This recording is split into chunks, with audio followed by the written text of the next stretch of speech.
Well, Matt, free week on the training pitch. How's that been and how have preparations gone so far? All good. It's all been all good. Definitely a little bit unnerving this month of September without any midweek games until the start of October. But it's been very, very good on the training pitch. I think just for me, it's important. We've said it before. New relationships, all of those sorts of things, but just being together, whether that's in there or whatever, in the gym, in the dressing room, in the classroom, on the training pitch, at lunch, whatever, just being together is good at this time of the season. So, and sometimes being together outside of the games is also just brings a different context to it. Some good relationships forming and people you're starting to see kind of friendships blossoming and all that sort of stuff. It's great to see. So not to mention obviously the training and we'll come on to Fleetwood in a moment, but we've had a good week of training there, and the lads all look fresh, ready to go. And that's it, when you see on the calendar that it's just the 4 Saturday games. In terms of what you're thinking away from the match days, how fruitful will that be for you, the team, off the pitch? Do you feel like there's going to be a lot of benefits as well?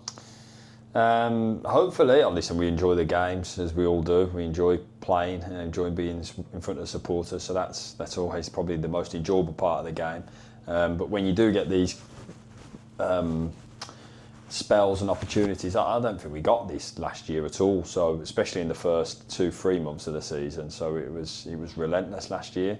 So it's been particularly enjoyable from the fact of planning and preparing and getting ready for the next game. And so yeah, there's been definitely enjoyments of it, but again, we all enjoy the game. So as the week draws to near the end of it, you're looking forward to that. Bit of positive news as well this week. Harry Williams signing his new deal. Obviously a big boost for us, big boost for him. So how pleased are you that that's all done and dusted, and how's he getting on as well? Yeah, well, firstly on that, delighted. It's been bubbling away for a little bit, so I've been confident that was what was happening for some time. But important for him because I've said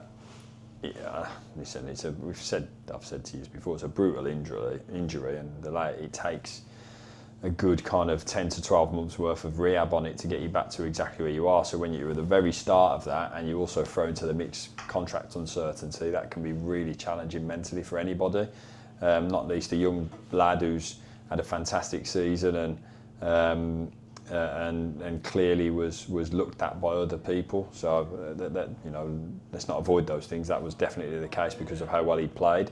So for all of those things to come into the melting pot, I think it's great that he can settle down in his mentality now and just really focus on getting back and to secure that long-term future of him with us means we can really work on getting him to the player that we think he can be. And I love the fact that we get to work with him for longer.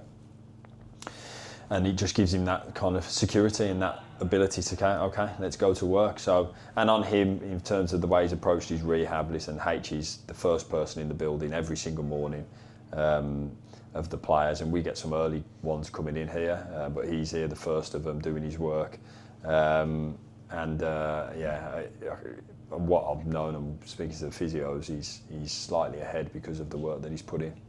That's it. That seems to be the theme about a lot of our players, and for such a young squad, Harry is an example of someone who just takes everything, no matter what's thrown at him, in his stride, and I feel like that's the same with a lot of the lads, isn't it?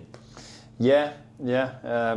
Very grounded person, Harry is, and as obviously all the other lads, and that's down to the environment and the culture and the desire for, like, everyone's got different things going on in their life, whether it's Harry's injury, whether it's, some of our guys have got children, one or two of our guys might be expecting children, and all of that, and where you might have moved from a different country, and there's so many different things that go into the melting pot of a dressing room or a workplace, and you throw it all into the mix, and that can be at times, it can be a challenge if you don't have people that with empathy and you don't have people that care about other people, and we've got that in the dressing room, we've got it in the coaching staff, and the other staff and the wider staff that we care about each other ultimately as people. So throwing all that together, it's a great place to come and work, and it really is an enjoyable place to grow and develop. And again, going back into H, it's that support that he's getting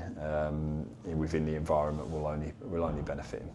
Obviously, looking ahead to Saturday in terms of team news, we know Charlie Lakin will miss out through suspension, but how are Jamie Jellis and Priestley Farquharson? Any change since you last spoke on Saturday? Yeah, both fighting to be fit for the game. Both really fighting to be fit for the game. We're both on the grass with me today and on Tuesday. So both fighting fit to be ready and included in the game. So we'll see what that looks like. You know, it gives me loads of good selection headaches. Charlie's a frustrating one for many different reasons in terms of the manner of the sending off. But again, less to be said about that. But for him, probably most importantly, is the fact of how well he's been playing. So, but what that does, it gives an opportunity to someone else, whoever that might be, to state their claim, and sometimes that's football. So let's see how that all works out and what we decide to do. Obviously, Fleetwood away on Saturday. We had two very difficult games against them last season.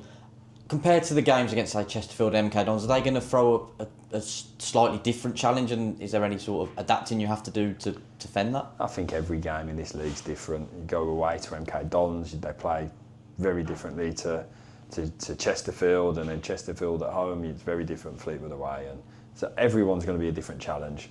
What's important for us to know about Fleetwood, they've got a fantastic manager, great staff, and good people working for them, and they've had a bit of time together now, so they know exactly what he wants from them. Kept a lot of their squad together, and I think there was 2 or 3 of them that were courted by other clubs that didn't end up going, so they've done really well to keep hold of their players, and we know it'll be a tough game, as it always is whenever you play any Fleetwood team or any team that's managed by Pete. So it's going to be a tough game, but one we're looking forward to, and we're looking forward to showing who we are on the next one on our journey, and showing what we need to do to try and get on top of the game from our perspective. And obviously backed by another fantastic away following initial allocation was sold out, further tickets required. Haven't got an exact number at the moment, but again, that's going to be vital for us, isn't it? Yeah, I was told over 1,000 fans going to Fleetwood away on a Saturday afternoon. That's unbelievable, and I feel like it's unheard of in terms of, I don't know many teams that take over 1,000 to Fleetwood away. So, you know, unbelievable support. We're so thankful for the support that they give us. So come and enjoy the day, get up there safely, get home safely, and be as loud and as vociferous as you can during the game for us, and keep cheering us on at that. I think they're beyond the goal end, aren't they? So keep cheering us on and making a proper racket there.